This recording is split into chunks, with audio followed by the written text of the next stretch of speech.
स्वागत है दोस्तों आपके अपने YouTube channel the smart study corner में। दोस्तों आज हम लोग क्लास 10 के विज्ञान विषय के सेट 2 को हल करेंगे। ये भी एग्ज़ाम 1.5 घंटा का होने वाला है, जिसमें 40 मार्क्स का क्वेश्चन पूछे जाएंगे। 40 क्वेश्चन रहेंगे और कोई भी नेगेटिव मार्क नहीं रहेगा, इसलिए सारे क्वेश्चन को टच करना है। चलिए पहला प्रश्न जान लेते हैं। यदि किसी अवतल दर्पण की फोकस दूरी एफ तथा वक्रता त्रिज्या आर हो, तो पिछले सेट में भी हम लोग देखे हैं कि फोकस दूरी त्रिज्या की आधी होती है। तो हमारा सही उत्तर हो जाएगा F is equal to R by 2 यानी सेकेंड नंबर। प्रकाश के परावर्तन के कितने नियम हैं? प्रकाश के परावर्तन हो या प्रकाश के अपवर्तन हो, दोनों के दो दो नियम होते हैं। तो हमारा सही उत्तर होगा 2। समतल दर्पण द्वारा बना प्रतिबिंब होता है। समतल दर्पण हमेशा काल्पनिक और सीधा बनता है, तो उत्तर क्या हो जाएगा? काल्पनिक। वाहनों के पश्च दृश्य देखने के लिए जो हम लोग पीछे का दर्पण लगाते हैं, तो वो बहुत बड़े एरिया को देखने के लिए किया जाता है, इसलिए उसमें कौन सा दर्पण लगाते हैं? उत्तल दर्पण को लगाते हैं। अगला प्रश्न है, निम्न में कौन सा पदार्थ लेंस बनाने के लिए प्रयुक्त नहीं किया जा सकता? जल का प्रयोग कर सकते हैं, कांच का भी प्रयोग कर सकते हैं, प्लास्टिक का भी प्रयोग होता है, मिट्टी का प्रयोग नहीं होता है, इसलिए हमारा ऑप्शन क्या हो जाएगा? डी, मिट्टी। अगला प्रश्न है, काल्पनिक प्रतिबिंब कैसा होता है? सीधा, उल्टा या दोनों? काल्पनिक प्रतिबिंब हमेशा हमारा क्या होता है? सीधा होता है। काल्पनिक प्रतिबिंब सीधा होता है। यदि f का मान 12 सेंटीमीटर है तो r का मान क्या होगा? तो अभी हमें क्या देखिए कि जो भी फोकस होता है वो त्रिज्या की आधी होती है, तो त्रिज्या कितनी हो जाएगी? फोकस के डबल हो जाएगा। फोकस यहाँ अगर 12 है तो r क्या हो जाएगा? 2 इंटू 12, 12 दूना 24। हमारा सही उत्तर हो जाएगा ए। अगला प्रश्न है, वाहन के अग्रदीपों में किस दर्पण के यानी हेडलाइट में कौन सा दर्पण उपयोग होता है? तो हेडलाइट में अवतल दर्पण उपयोग होता है, इसलिए इस्तेमाल जो उपयोग है उसे याद कर लेना बहुत ज़रूरी है। यहाँ से 1-2 क्वेश्चन आते ही हैं। अगला प्रश्न है, अवतल लेंस के सामने रखी वस्तु का प्रतिबिंब सदैव होता है। अवतल लेंस, तो अवतल लेंस हमेशा आभासी और सीधा बनाता है, जैसा उत्तल दर्पण बनाता है। अवतल लेंस और उत्तल दर्पण का लगभग एक जैसा होता है। डायोप्टर किसका मात्रक है? तो लेंस शक्ति का मात्रक है। डायोप्टर को डी से दिखाते हैं, और क्या होता है? ये फोकस का उल्टा होता है, और फोकस वो भी मीटर में होता है। अगला प्रश्न है, 2D क्षमता वाले लेंस का फोकसांतर होता है। तो अभी देख रहे हैं फोकस जो होता है वो क्षमता का क्या होता है? उल्टा होता है। तो यहाँ पे क्या दिया हुआ है?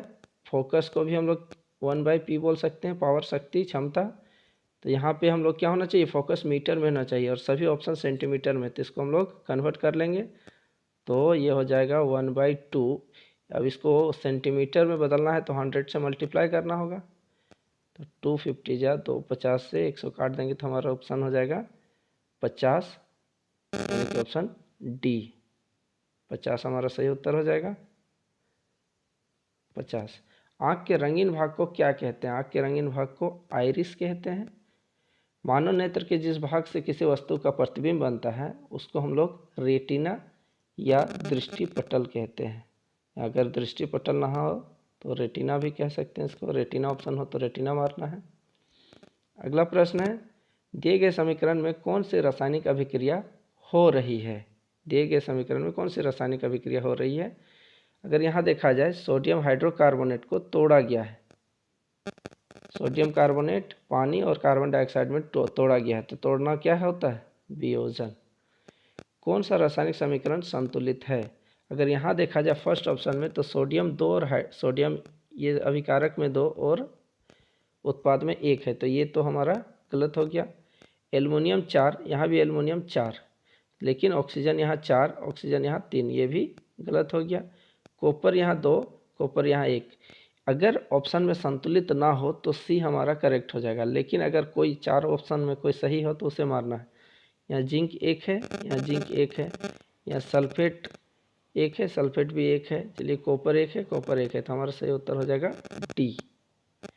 अगला प्रश्न, दिए गए समीकरण में किस पदार्थ का उपचयन हो रहा है और अपचयन? यहाँ ध्यान में रखना है कि पहले उपचयन का आंसर मारना है, फिर अपचयन का। तो यहाँ लेड ऑक्साइड को कॉपर के साथ, यहाँ कॉपर ऑक्साइड होगा, कॉपर ऑक्साइड होगा, ना कि CO। अब यहाँ अगर देखा जाए तो लीड ऑक्साइड का क्या हो रहा है, ऑक्सीजन को छीना गया है, यानी ऑक्सीजन की कमी हो गई है। ऑक्सीजन की कमी को हम लोग अपचयन कहते हैं। तो अपचयन को तो बाद में आंसर मारना है, लेकिन यहाँ कॉपर में देखा जाए तो कॉपर में ऑक्सीजन की वृद्धि हुई है। ऑक्सीजन की वृद्धि क्या कहलाती है, उपचयन कहलाती है। ऑक्सीजन की वृद्धि उपचयन और ऑक्सीजन का डिक्रीमेंट अपचयन। हाइड्रोजन का यहाँ पे डिक्रीमेंट उपचयन और हाइड्रोजन का बढ़ना अपचयन। तो यहाँ पे अगर देखा जाए तो लीड के साथ ऑक्सीजन घट गया है, यानी कि यहाँ अपचयन हुआ है। लीड ऑक्साइड में ऑक्सीजन था और यहाँ से ऑक्सीजन भाग गया तो यहाँ अपचयन हुआ। कॉपर में कॉपर ऑक्साइड बन गया, CuO बना, तो यहाँ पे ऑक्सीजन की वृद्धि हुई, तो कॉपर में उपचयन हुआ और लीड ऑक्साइड में अपचयन हुआ। तो पहले हमारा कॉपर को आंसर मारना है, क्योंकि पहले उपचयन वाला आंसर रखना है। अगला प्रश्न है, विकृत गंधिता कौन से अभिक्रिया के कारण होती है। जो विकृत गंधिता होती है जिसमें आलू का चिप्स जो पैकेट होता है वो उसको बचाया जाता है, नाइट्रोजन गैस भरा जाता है, तो वहाँ उपचयन होता है। अगर वहाँ नाइट्रोजन गैस खाली हो जाए तो ऑक्सीजन की संख्या बढ़ जाती है और वो क्या करते हैं, खाना को खराब कर देता है। चूने से सफ़ेदी करते समय चूना में पानी डालने से उष्मा निकलती है। उष्मा निकलना उष्माक्षेपी कहलाता है। और उष्मा देना, चाहे वो प्रकाश के जरिए हो, चाहे इलेक्ट्रिसिटी के जरिए हो, चाहे कुछ भी हो, तो उष्मा शोषी कहलाता है। तो यहाँ पे क्या हो रहा है, चूना से सफ़ेदी, चूना में डालने पर उष्मा निकलती है। इसमें कौन सी अभिक्रिया हो रही है, तो इसमें हमारा उष्माक्षेपी संयोजन हो रहा है कि वियोजन हो रहा है। लेकिन यहाँ हम लोग उष्माक्षेपी वियोजन मारेंगे, ये गलत हो जाएगा, क्योंकि उष्माक्षेपी होना और उष्माक्षेपी वियोजन में अंतर है। संयोजन में जुड़ना, लेकिन यहाँ हमारा कार्बन डाइऑक्साइड गैस निकलता है और ये जो कैल्शियम कार्बोनेट है वो टूटता है, तो यहाँ टूट रहा है, लेकिन उष्माक्षेपी वियोजन है। हमारा सही उत्तर हो जाएगा डी। लोहे की कील को कॉपर सल्फेट के विलयन में डालने पर कॉपर सल्फेट के विलयन का नीला रंग धूसर हो जाता है। इस प्रक्रिया में कौन सी अभिक्रिया हो रही है। लोहा क्या है, आयरन Fe। जब इसको हम लोग कॉपर सल्फेट यानी CuSO4 के साथ रिएक्शन करते हैं तो क्या बनता है, आयरन सल्फेट बन जाता है, यानी SO4 को ये अपनी ओर ले लेता है और कॉपर को अलग कर देता है। मतलब यहाँ विस्थापित किया जा रहा है, सल्फेट को विस्थापित किया जा रहा है। तो हमारा सही उत्तर हो जाएगा विस्थापन अभिक्रिया, ऑप्शन सी, विस्थापन अभिक्रिया। निम्नलिखित में कौन सा प्राकृतिक सूचक है, मिथाइल ऑरेंज, फिनोप्थलीन, लिटमस या मिथाइल रेड। तो प्राकृतिक सूचक की बात करें तो प्राकृतिक सूचक में लिटमस, पत्ता गोभी और हमारा हल्दी वगैरह सब ये प्राकृतिक सूचक है। तो लिटमस ये कहाँ से आता है, लाइकेन पौधा से। अम्ल और क्षार का पता करने के लिए किया जाता है। निम्नलिखित में से किस पदार्थ में लिटमस पत्र डालने पर वह लाल नहीं होगा। तो हमें क्या पता है कि जब हम अम्ल डालते हैं तो वो लाल हो जाता है, और जब क्षारक मिलाते हैं लिटमस पत्र में डालते हैं तो नीला हो जाता है। लाल अगर बात करें तो हाइड्रोक्लोरिक अम्ल है, ये अम्ल डालेंगे तो लाल हो जाएगा। यहाँ भी हाइड्रोनाइट्रेट है, ये भी क्या है, लाल हो जाएगा, ये भी अम्ल है। यहाँ भी OH ग्रुप एल्कोहल ग्रुप है, तो ये भी हमारा लाल कर देगा। तो हमारा ऑप्शन क्या हो जाएगा, डी। अगला प्रश्न है, दिए गए किस लवण में क्रिस्टलीकरण का जल मौजूद होता है। तो जल मौजूद होता है, तो यहाँ कितने अणु में जल मौजूद है, 5 अणु में जल मौजूद हैं। तो हमारा सही उत्तर होगा सी। अग्निशामक यंत्र में किस लवण का उपयोग किया जाता है। तो सोडियम हाइड्रोकार्बोनेट का उपयोग किया जाता है। जल की अनुपस्थिति में हाइड्रोक्लोरिक अम्ल अपना अम्लीय गुण प्रदर्शित नहीं करता है। तो अम्ल का गुण क्या है, H+ आयन को देना। अगर H+ आयन नहीं आ रहा हो तो वो अम्ल को प्रदर्शित नहीं कर पाएगा। अगर और H+ आयन या OH- आयन जो भी देता है वो कहाँ से आता है, पानी से। पानी को ही तोड़ा जाता है, H2O को, हाइड्रोजन यानी H+ और OH- में। H+ आयन अम्ल के लिए है और OH- आयन क्षार के लिए, क्षारक के लिए।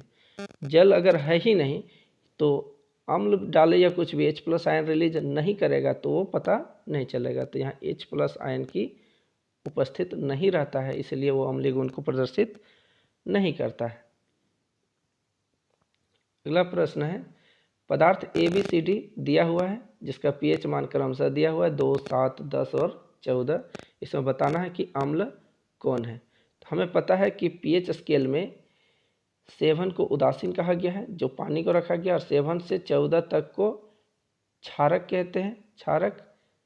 और 7 से 0 तक को यानी कि 7 से कम, इसको क्या कहते हैं? इसको कहते हैं हम लोग अम्ल। तो यहाँ पे 7 को उदासीन कहते हैं। तो यहाँ पूछा गया अम्ल कौन है, तो 7 से कम जो होगा वो अम्ल होगा। तो यानी हमारा उत्तर क्या होगा? 2। तो 2 किस में है? क्रमशः में। तो शुरू में है, शुरू में ए है, हमारा उत्तर हो जाएगा ए। अगला प्रश्न है, इस चित्र में जो भी अभिक्रिया दिखाई गई है वो कौन सा है? संयोजन, वियोजन, विस्थापन या 2 बार विस्थापन लिख दिया है। इसमें सिल्वर क्लोराइड को रखा गया, यानी सिल्वर और क्लोरीन को तोड़ा जा रहा है, या ब्रोमीन भी रख सकते हैं, जो कि पिछला सेट में हम लोग देखे थे। तो तोड़ना क्या है? वियोजन है। तोड़ना क्या है? वियोजन। तो सही उत्तर वियोजन हो जाएगा। शरीर में जो भी उत्पन्न हानिकारक अपशिष्ट पदार्थ हो जाता है उसको शरीर से बाहर जो निकाला जाता है जैव प्रक्रिया में, इसे क्या कहते हैं? तो इसे उत्सर्जन कहते हैं। अगला प्रश्न है, प्रकाश संश्लेषण में होने वाली ऑक्सीजन गैस किस यौगिक के टूटने के फलस्वरूप बनता है? तो ऑक्सीजन गैस किसके फलस्वरूप बनता है? तो ये जल के यौगिक को तोड़ने पर बनता है। अमीबा में किस प्रकार का पोषण होता है? अमीबा में प्राणी समभोजी पोषण का पोषण होता है। लार जो मुंह में बनता है उसमें कौन सा एंजाइम होता है? तो टाइलिन एंजाइम होता है, याद रख लीजिएगा। श्वसन प्रक्रिया में पाइरूवेट का कार्बन डाइऑक्साइड जल और ऊर्जा में विखंडन कहाँ होता है? अगर बात करें पाइरूवेट का, तो ये बनता कोशिका द्रव्य में है, लेकिन इसका टूटना यानी विखंडन होना वो माइटोकॉन्ड्रिया में होता है। माइटोकॉन्ड्रिया को energy of source of energy भी कहते हैं, यानी कि ऊर्जा का भंडार ग्रह भी कहते हैं। इसलिए जब भी पूछा जाए बिजली घर, कोशिका का बिजली घर भी माइटोकॉन्ड्रिया ही है। अगला प्रश्न है, पौधों में जल तथा खनिज लवण का संवहन किसके द्वारा होता है? अगर बात करें संवहन 2 तरह से होता है पौधों में, एक जल और खनिज का करता है, तो एक भोजन का करता है। तो हमें याद रखना है, जहाँ जल की बात करें, जल से जाइलम बनाना है, और फूड से, यानी भोजन को फूड बोलते हैं ना इंग्लिश में, तो फूड से फ्लोएम बनाना है। तो यहाँ किस लिए बोला गया? जल से। तो आंसर क्या मारेंगे? जाइलम के द्वारा संयोजन यहाँ संवहन हो रहा है। अगर यहाँ भोजन देता तो फ्लोएम मारते हैं। किसी समष्टि अपना अस्तित्व बनाए रखने के लिए, कोई भी जीव अपना अस्तित्व बनाए रखने के लिए कौन सी प्रक्रिया आवश्यक है? तो जनन प्रक्रिया, जिसके कारण हम अपने जैसे क्लोन को छोड़ते हैं, यानी कि ये जनन प्रक्रिया आवश्यक है। अगला प्रश्न है, दिया गया चित्र किस प्रकार के जनन को दर्शाता है? मुकुलन, विखंडन, द्विखंडन या पुनरुद्वहन? तो यहाँ अगर बात करें तो 1 से 3, 1 से ज़्यादा भी टूटता है, तो हमारा ऑप्शन हो जाएगा पुनरुद्भवन, इसको इस प्रक्रिया को कहते हैं। अगला प्रश्न है, परागकण का एक पुष्प से दूसरे पुष्प पर हस्तांतरित होना क्या कहलाता है? निषेचन, परागन, अंकुरन या संलयन? तो हमारा नाम से ही पता चल रहा है, तो ऑप्शन क्या हो जाएगा? परागन। भ्रूण को माँ के गर्भाशय के किस भाग में पोषण मिलता है? जब बच्चे का निर्माण होता है तो सबसे पहले निषेचन के बाद भ्रूण बनता है, तो वहाँ जो पोषण मिलता है वो प्लेसेंटा से मिलता है, यानी ए। एक उत्तम ऊर्जा किसको कहेंगे? उत्तम ऊर्जा, वो तेजी से जले तो वो उत्तम ऊर्जा है, या स्वयं आग लग जाए, या प्रति एकांक द्रव्यमान अधिक कार्य करे, या वह महंगा हो? हमारा सही उत्तर होगा सी, प्रति एकांक द्रव्यमान अधिक कार्य करे। पवन ऊर्जा का उपयोग करने के लिए पवन की चाल कम से कम कितनी होनी चाहिए? तो पवन की चाल कम से कम 15 किलोमीटर प्रति आवर होनी चाहिए। एक जीके क्वेश्चन है कि पवन ऊर्जा का देश किसे कहते हैं? ये डेनमार्क को कहते हैं। अगला प्रश्न है, निम्नलिखित में कौन समाप्य ऊर्जा स्रोत है? सौर ऊर्जा, कोयला, नाभिक ऊर्जा या ज्वारीय ऊर्जा? अगर बात करें समाप्य का मतलब जो नवीकरणीय और अनवीकरणीय का हम लोग ऊर्जा स्रोत में पढ़े हैं, जिसका जो फिर से मतलब उसका उपयोग कर सकते, जो खत्म होने वाला नहीं है, और समाप्य मतलब जो खत्म हो जाएगा। सौर ऊर्जा सूर्य से प्राप्त होता है, ये कभी खत्म होने वाला नहीं है। कोयला अंतिम छोर में चल रहा है, तो हमारा कोयला क्या है? समाप्य ऊर्जा का स्रोत है। पराग कोश में होते हैं बाह्य दल, अंडाशय, अंडप या परागकण? पराग कोश में परागकण होते हैं। तो दोस्तों जितना हो सके, जितने भी बोर्ड एग्जाम लिख रहे हैं सभी को शेयर करें और सब्सक्राइब जरूर कर लें, ताकि सभी सेट का सॉल्यूशन मिल सके आपको। धन्यवाद।